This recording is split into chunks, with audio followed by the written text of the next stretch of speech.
नमस्कार।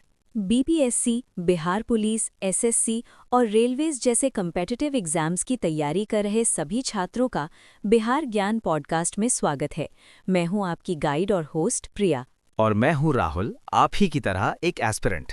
प्रिया मैम, आज हम किस महत्वपूर्ण विषय पर चर्चा करने वाले हैं?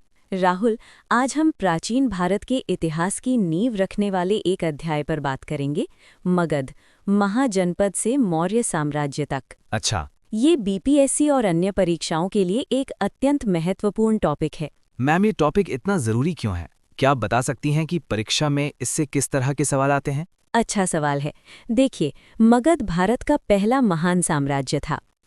इसका उदय, इसके प्रमुख राजवंश, उनकी राजधानियां और मौर्य साम्राज्य की स्थापना, इन सभी बिंदुओं से सीधे सीधे प्रश्न बनते हैं। ओके। ये विषय हमें सिखाता है कि कैसे एक छोटे से राज्य ने पूरे उपमहाद्वीप पर अपना परचम लहराया। चलिए, इसी रोचक सफर की शुरुआत करते हैं। कल्पना कीजिए 6ठी शताब्दी ईसा पूर्व की। ठीक है। जब भारत 16 बड़े राज्यों में बटा हुआ था, जिन्हें हम महाजनपद कहते हैं। इन 16 महाजनपदों में प्रमुख थे काशी, कोशल, अंग, मगध, वज्जी, मल्ल, चेदी, वत्स, कुरु, पांचाल, मत्स्य, शूरसेन, अवंती, अश्मक, गांधार और कंबोज। इतने सारे नाम। इन्हें याद रखने के लिए आप एक काम कर सकते हैं, भौगोलिक समूह बना सकते हैं, जैसे बिहार यूपी क्षेत्र के महाजनपद, मगध, अंग, वज्जी, काशी, कोशल और फिर बाकी। अच्छा। ये एक बहुत ही प्रभावी मेमोरी ट्रिक है। ये तो बहुत बढ़िया तरीका है। लेकिन मैम, इन 16 में से मगधी सबसे शक्तिशाली साम्राज्य के रूप में कैसे उभरा? इसके पीछे मगध की अद्वितीय भौगोलिक स्थिति का बड़ा हाथ था। ओ। पहला, ये गंगा के उपजाऊ मैदानों में था, जिससे कृषि बहुत समृद्ध थी। राइट। दूसरा, छोटा नागपुर पठार के करीब होने से इसे लोहे के विशाल भंडार मिले, जिनसे बेहतर हथियार और औजार बने। तीसरा, गंगा और सोन जैसी नदियों ने व्यापार और सेना के आवागमन को आसान बनाया। और चौथा, इसकी दोनों राजधानियां, पहले राजगृह जो 5 पहाड़ियों से घिरी थी, और बाद में पाटलिपुत्र जो एक जल दुर्ग था, सामरिक रूप से बेहद सुरक्षित थीं। अच्छा, तो उपजाऊ भूमि, लोहा, नदियां और सुरक्षित राजधानी, इन सब ने मिलकर मगध के उदय का मार्ग प्रशस्त किया। अब आप इसके शुरुआती वंशों के बारे में बताइए। निश्चित रूप से सबसे पहला महत्वपूर्ण वंश था हर्यक वंश। हर्यक वंश, जिसके संस्थापक थे बिंबिसार। अच्छा। लगभग 544 ईसा पूर्व में उन्होंने शासन शुरू किया और उनकी राजधानी थी गिरिव्रज या राजगृह। उन्होंने वैवाहिक संबंधों के जरिए अपने साम्राज्य का विस्तार किया। मैंने पढ़ा है कि उनके बेटे अजातशत्रु ने उनकी हत्या कर दी थी। क्या ये सच है मैम? हाँ राहुल, ये एक दुखद सत्य है। अजातशत्रु ने अपने पिता की हत्या कर सकता हासिल की। ओह। हालांकि वो एक शक्तिशाली शासक था, जिसने काशी और वज्जी संघ को जीतकर मगध का विस्तार किया। उसी के पुत्र उदायन ने गंगा और सोन नदी के संगम पर पाटलिपुत्र शहर की स्थापना की और उसे मगध की नई राजधानी बनाया। राइट। ये एक बहुत महत्वपूर्ण तथ्य है, जिसे अक्सर परीक्षाओं में पूछा जाता है। हर्यक वंश के बाद कौन आया? हर्यक वंश के बाद आया शिशुनाग वंश। ओके। जिसके शासक कालाशोक के समय वैशाली में दूसरी बौद्ध संगीति का आयोजन हुआ था। अच्छा। और इसके बाद मंच पर आया नंद वंश। नंद वंश के संस्थापक महापद्म नंद को भारत का प्रथम साम्राज्य निर्माता और सर्व क्षेत्रांतक यानी क्षत्रियों का नाश करने वाला भी कहा जाता है। ओह, सर्व क्षत्रांतक। उनके पास एक विशाल सेना और अपार संपत्ति थी। उनके वंश का अंतिम शासक धनानंद था, जो अपनी क्रूरता और लालच के लिए कुख्यात था। और यहीं से कहानी में चाणक्य और चंद्रगुप्त मौर्य की एंट्री होती है ना? एकदम सही। आचार्य चाणक्य, जिन्हें कौटिल्य या विष्णुगुप्त भी कहते हैं, का धनानंद ने भरी सभा में अपमान किया था। हाँ। उसी समय चाणक्य ने नंद वंश को जड़ से उखाड़ फेंकने की प्रतिज्ञा ली। उन्होंने इसी प्रतिज्ञा को पूरा करने के लिए चंद्रगुप्त मौर्य जैसे एक साधारण लेकिन प्रतिभाशाली युवक को तैयार किया।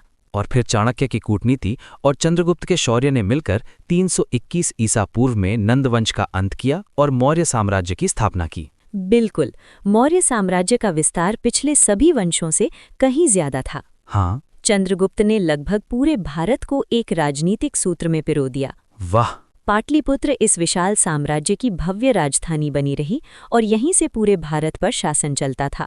तो मैम, अगर हम हर्यक, नंद और मौर्य युग की तुलना करें तो मुख्य अंतर क्या होगा? बहुत अच्छा विश्लेषणात्मक प्रश्न है राहुल। देखो, हर्यक वंश ने मगध को एक मजबूत शुरुआत दी। राइट। नंद वंश ने उसे धन और सेना के मामले में एक विशाल शक्ति बनाया। लेकिन मौर्य वंश ने उसने सही मायनों में एक केंद्रीकृत प्रशासन, एक कुशल नौकरशाही और एक अखंड भारत की अवधारणा को साकार किया। ओके। चाणक्य के अर्थशास्त्र में वर्णित शासन प्रणाली मौर्यों की सबसे बड़ी देन थी। बहुत अच्छी तरह से समझ आ गया। अब मुझे पूरा यकीन है कि मैं इस विषय से जुड़े सवालों को हल कर सकता हूँ। क्या हम कुछ अभ्यास प्रश्न कर सकते हैं? जरूर। अब हम शुरू करते हैं हमारा बहुप्रतीक्षित MCQ प्रैक्टिस सेशन। मैं सवाल पूछूंगी और आप जवाब देने की कोशिश करना। तैयार? जी मैम, बिल्कुल तैयार। पहला सवाल, हर्यक वंश के संस्थापक कौन थे? अजातशत्रु, बिंबिसार, उदयन, शिशुनाग? इसका जवाब है बिंबिसार। सही जवाब। दूसरा सवाल, किस शासक ने मगध की राजधानी को राजगृह से पाटलिपुत्र स्थानांतरित किया? बिंबिसार, अजातशत्रु, उदयन, कालाशोक? ये थे उदयन, अजातशत्रु के पुत्र। शाबाश। तीसरा सवाल, भारत का प्रथम साम्राज्य निर्माता की उपाधि किसे दी जाती है? चंद्रगुप्त मौर्य, बिंबिसार, महापद्मनंद, अशोक? ये उपाधि नंद वंश के संस्थापक महापद्मनंद को दी जाती है। बिल्कुल सही। चौथा सवाल, नंद वंश का अंतिम शासक कौन था जिसके समय सिकंदर ने भारत पर आक्रमण किया था?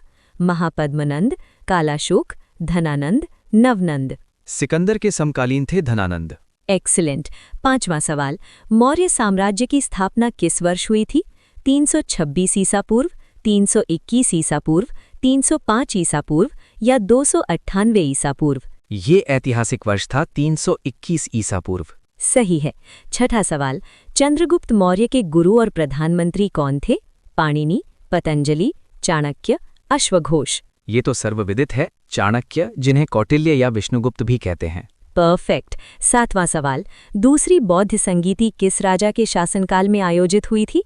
अजातशत्रु, कालाशोक, अशोक, कनिष्क? पहली अजातशत्रु के समय हुई थी और दूसरी हुई थी शिशुनाग वंश के कालाशोक के समय। बहुत अच्छा राहुल। आठवां सवाल, इनमें से कौन सा एक महाजनपद नहीं था? मगध, कुरु, अवंती, वैशाली? ये थोड़ा ट्रिकी है। वैशाली वज्जी महाजनपद की राजधानी थी, लेकिन स्वयं एक महाजनपद नहीं थी, तो सही उत्तर है वैशाली। बिल्कुल सही तर्क। नवां सवाल, चाणक्य द्वारा रचित अर्थशास्त्र का मुख्य विषय क्या है? अर्थव्यवस्था, धर्म, राजनीति और शासन कला, साहित्य? नाम अर्थशास्त्र होने के बावजूद इसका मुख्य विषय है राजनीति और शासन कला। एकदम सही। 10वां और अंतिम सवाल, पाटलिपुत्र की स्थापना किन दो नदियों के संगम पर हुई थी? गंगा और यमुना, गंगा और सोन, सोन और गंडक, गंगा और गंडक? ये संगम था गंगा और सोन नदी का। सही जवाब। 11वां सवाल, किस शासक को सेनिया भी कहा जाता था?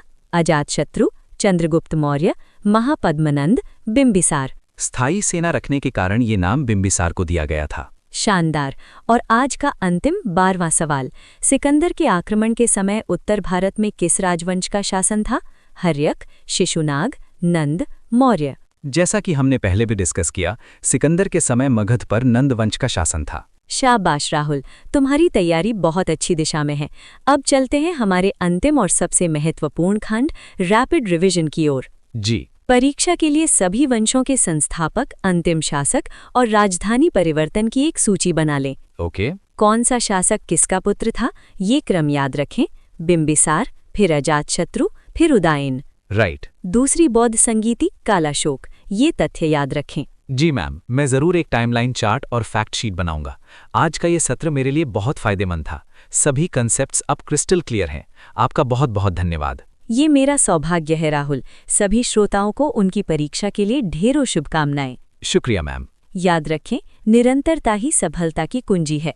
अब हम आपके लिए एक प्रश्न छोड़कर जा रहे हैं जिस पर आप विचार कर सकते हैं कि यदि चाणक्य का अपमान न हुआ होता तो क्या भारत का इतिहास वैसा ही होता जैसा आज हम पढ़ते हैं?